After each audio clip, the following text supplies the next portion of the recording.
Hi అండి. Welcome to మేఘనా creations. ఇది సండే రోజు మినీ వ్లాగ్ అండి. ఉదయాన్నే రైతు బజార్కి వెళ్ళామన్నమాట. కూరగాయలు అవి లేవు తీసుకొని వద్దామని. వెళ్ళే దారిలో మా మేఘనా బాక్సింగ్కి వెళ్తుంది పెద్ద అమ్మాయి. దానికి కనిపించి ఒకసారి మేము రైతు బజార్కి వెళ్తున్నామని చెప్పి కీస్ ఇచ్చేసి వెళ్దామని చెప్పి ఫస్ట్ దాని క్లాస్ దగ్గరికి వెళ్ళి అలా స్టార్ట్ అయ్యి వెళ్ళిపోతున్నాం.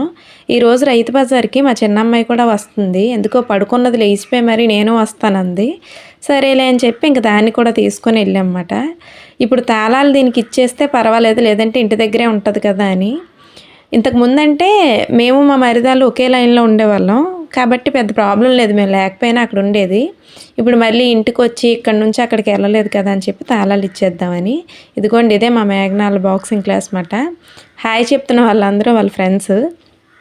దానికి తాళాలు ఇచ్చేసి రైతు బజార్కి స్టార్ట్ అయిపోతాం అన్నమాట. రైతు బజార్కి వచ్చి ఇంకా కూరగాయలు అన్నీ తీసేసుకొని అక్కడే బోల్లంత టైం పడుతుంది. ఉల్లిపాయలు టమాటాలు అవన్నీ వీధిలోకి వస్తే అక్కడే తీసేసుకున్నాను. మిగిలిన కూరగాయలన్నీ ఇక్కడ తీసేసుకొని వెళ్ళేటప్పుడు కూర కూడా తీసుకొని వెళ్ళిపోదామని. మా దీక్షిత కూడా వచ్చింది కదా. ఆదివారం అసలు రైతు బజార్ ఖాళీ ఉండదు, కానీ మనకు కూడా ఆదివారమే ఖాళీ కాబట్టి ఇంకా తప్పట్లేదు, అప్పుడే వెళ్ళాలనిపిస్తుంది. నాలాగా రైతు బజార్కి వెళ్ళే కూరగాయలు కొనుక్కోవాలి, బయట కొనకూడదని ఎంతమంది ఆలోచిస్తారో నాకు ఒకసారి కామెంట్ చేయండి.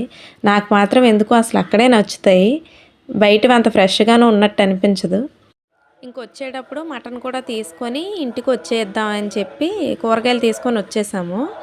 ఇంటికి వచ్చేసరికి తాళాలు వేసి ఉన్నాయన్నమాట. మేఘనా దగ్గరే తాళాలు ఉన్నాయని మళ్ళీ తీసుకురావడానికి మా ఆయన మా చిన్నమ్మాయి వెళ్ళారు. వీడియో నచ్చితే సబ్స్క్రైబ్.